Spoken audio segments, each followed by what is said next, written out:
કિસાન સેવા પરિવાર તરફથી 1 વર્ષ પહેલાં તેલ નાખવામાં આવી હતી અને આપણી સાથે જે બેઠા છે સ્વસ્થ તરીકે બેઠા છે એ જયેશભાઈ વિભાભાઈ ઓતરાડિયા કે જેમને અલગ અલગ ગ્રુપોએ સારામાં સારી મદદ કરી છે અને પીઓમાંથી અમને પણ સહાય મળે છે.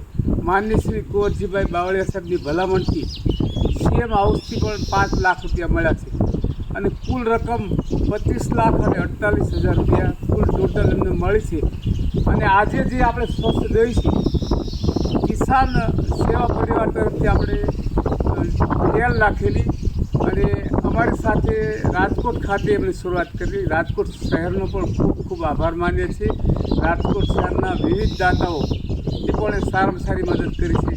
અમારી ટીમમાં સર્વશ્રી કાનાભાઈ, પછી સુરેશભાઈ, શ્રી દીપકભાઈ આલાભાઈ જે અમારા ગામના છે, અજમેર મૂળ ગામના છે, અને એમની ટીમ એમણે અમને સતત સહયોગ આપ્યો અને 50 અમારા કિસાન પરિવારના ખેડૂત ભાઈઓના પરિવારના સભ્યો અમે સતત દોડ્યા 1 વર્ષ પહેલાં અને એને ફલશ્રુતિ રૂપે સરકારશ્રી પણ ઉદારતાને લીધે આજે જયેશભાઈ બિલકુલ સ્વસ્થ થઈ ગયા છે. અને એક ખેડૂતનો પુત્ર સ્વસ્થ થઈ જાય એ અમારા માટે ખૂબ આનંદની વાત છે. અને આજ તો અમને અનહદ આનંદ છે કે જયેશભાઈ જેવા એક વ્યક્તિ સમાજે એમને ટેકો કર્યો, સરકારશ્રી એમને ટેકો કર્યો તો એ ઊભા થઈ ગયા અને ભયંકર બીમારીમાંથી બહાર આવ્યા છે અને આજે તમે એમને સ્વસ્થ રૂપમાં જુઓ છો.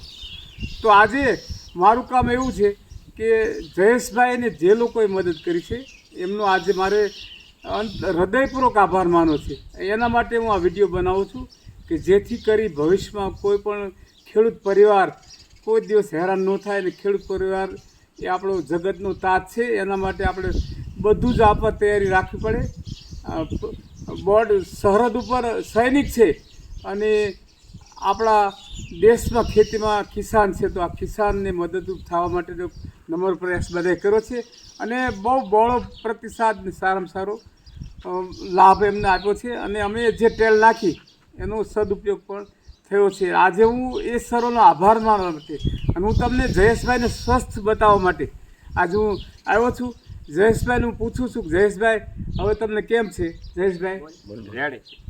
જયેશભાઈ હવે તમને કોઈ તકલીફ છે? ના, અત્યારે કોઈ તકલીફ નહીં. અને સરસ રીતે તમે પહેલાં હતા એવા સ્વસ્થ થઈ ગયા છો. હા. તો આપણે જયેશભાઈને જોઈએ છીએ. એક ખેડૂત પુત્રને આ અવસ્થામાં જોવો એ મારા માટે તો આનંદની વાત છે. અને હૃદયપૂર્વક જે કાંઈ મિત્રોએ, જે કાંઈ ગ્રુપોએ, જે કાંઈ ગામોએ અમને સહકાર આપ્યો છે એમનો અમે હૃદયપૂર્વક